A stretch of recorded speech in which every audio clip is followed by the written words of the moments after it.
Investing in social sector and investing in children contributes to the realization of human rights, but also diminishes inequities in a country, so contributes to equity overall.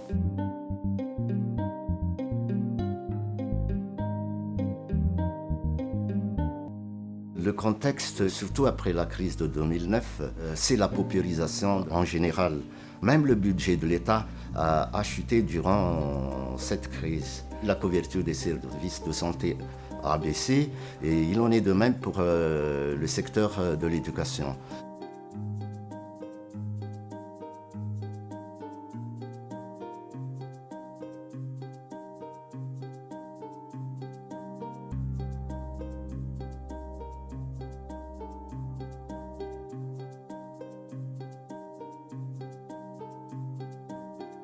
For example, 1 in 2 children suffers from chronic malnutrition. 3 out of 10 children never register and enroll in school, and we can go on. The overall economic crisis has diminished the public budget, and this has certainly had an effect on how much the state was investing in social sectors.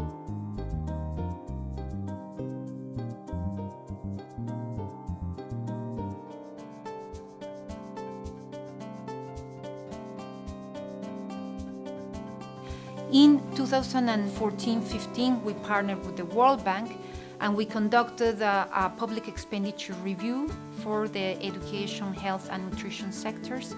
This has helped us a lot position us in the Malagasy context with government but also in partners for us to UNICEF to be able to talk about the importance of financing social sectors in Madagascar.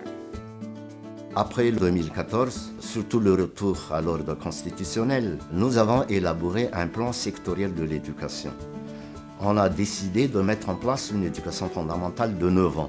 Depuis l'élaboration de ce plan, tous les partenaires se sont constitués en une plateforme pour aider surtout le secteur de l'éducation. L'UNICEF est l'entité de coordination des partenaires et la Banque mondiale l'entité de supervision. We advocate for government to invest more resources in the social sectors and investment well, but also for aid to also be allocated to social sectors here in Madagascar. We have also done investment cases for social sectors, investment cases in nutrition, investment cases for water and sanitation, for education, for social protection. This gives us an idea of how much we have to invest to achieve certain results for children here in Madagascar, but also what is the cost of not acting and how much this will be translated in a loss of growth, economic growth in general.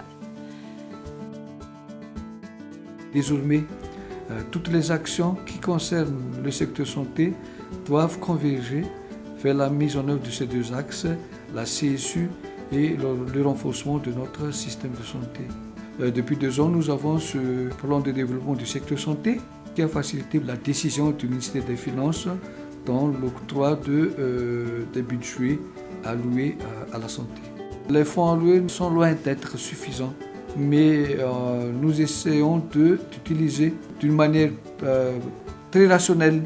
Nous procédons aussi progressivement à l'attribution de beaucoup plus de budget au secteur décentralisé. Le ministère encourage la planification ascendante, c'est-à-dire une planification qui correspond surtout aux réalités au niveau de la communauté, au niveau des districts. In this year, 2017, the allocation of the budget to education has been 17%, and the allocation of the budget in the health sector is around 5%.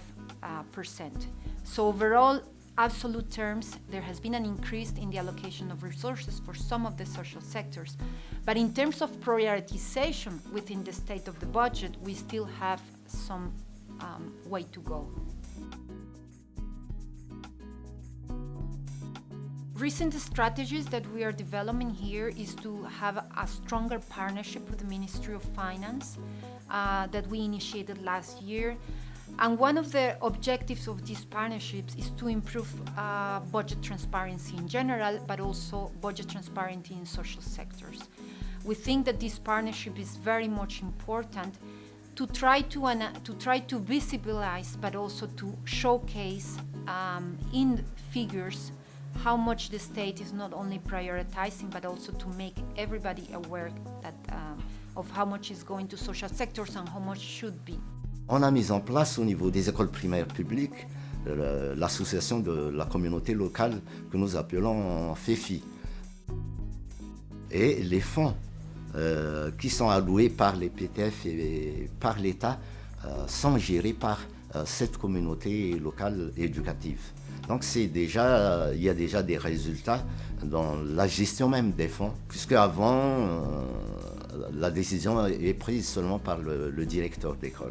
We have to improve the quality of services, and for this there is a need to increase capacity, not only at the central level but also at decentralized levels, to really improve the quality of social services, to have a better impact in results of children. For us, it's very important to work not only with the state but also with civil society. So they also not only demand further information about how much the state is being allocated, but also how this money is being translated into results.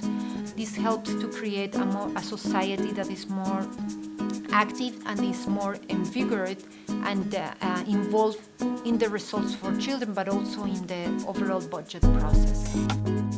Même avec les bailleurs de fonds, nous avons exigé depuis fin 2015 des normes de remise de nos pièces justificatives pour l'utilisation du fonds et aussi des montants à rembourser s'il y a des cas d'utilisation non justifiée par des pièces justificatives.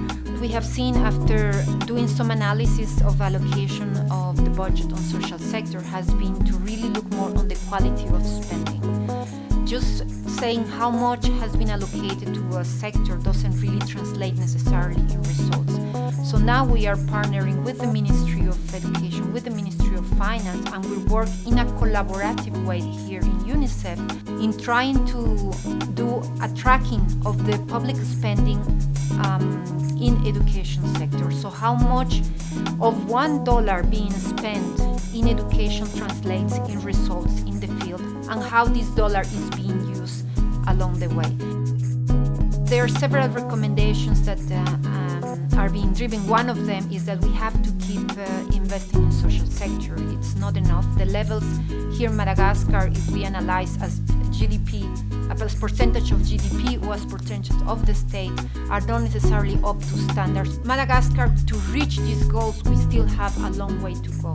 So we have to keep increasing our advocacy efforts and helping our government counterparts in the education, health, social protection, and other social sector areas to request more funding for those sectors.